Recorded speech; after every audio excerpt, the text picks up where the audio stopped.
Hello makers, and welcome to Share Stitchery. I'm Catherine Harris, and if you're new here, I do sewing and DIY tutorials each week, so hit that subscribe button down below.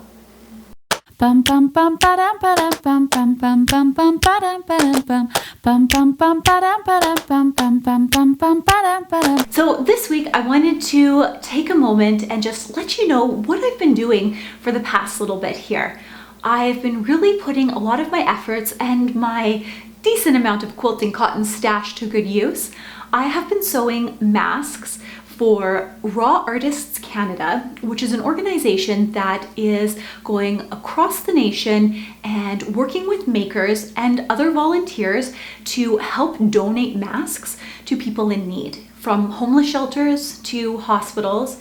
And yes, I know not all nurses are able to wear the homemade masks, but they will be given to visitors, outpatients, as well as volunteers within the hospital.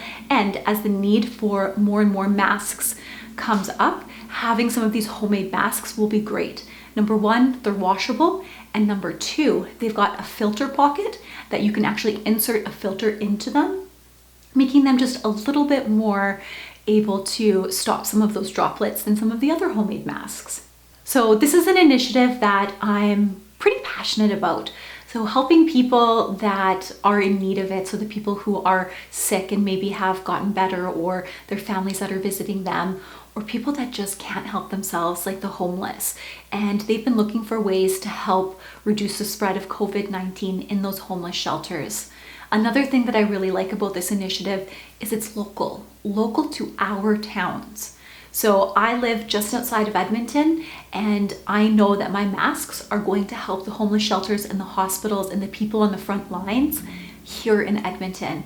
And if you live in Vancouver, Victoria, Toronto, where have you, you know that they're going to go to a local community that needs it.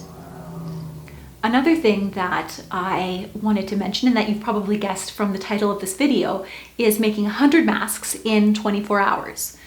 Now, I did not spend 24 hours straight making these masks. I gotta eat and sleep sometimes. So what I did is I actually counted the hours that it took me to make them.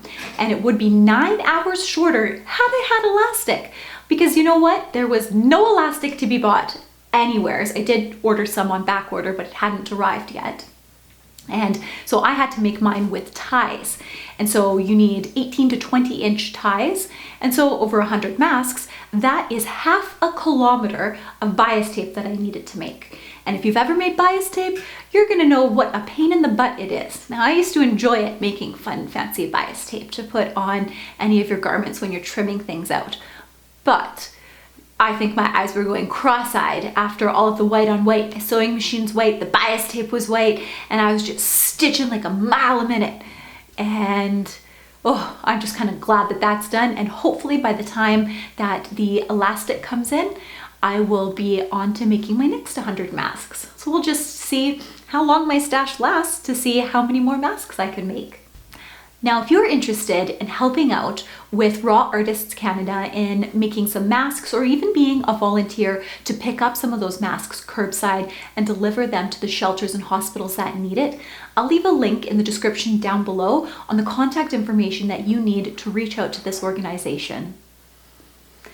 So, if you want to find me on any of my social channels, you can find me at Share Stitchery on Instagram, Twitter, Facebook, and Etsy, or www.sharestitchery.com for my website.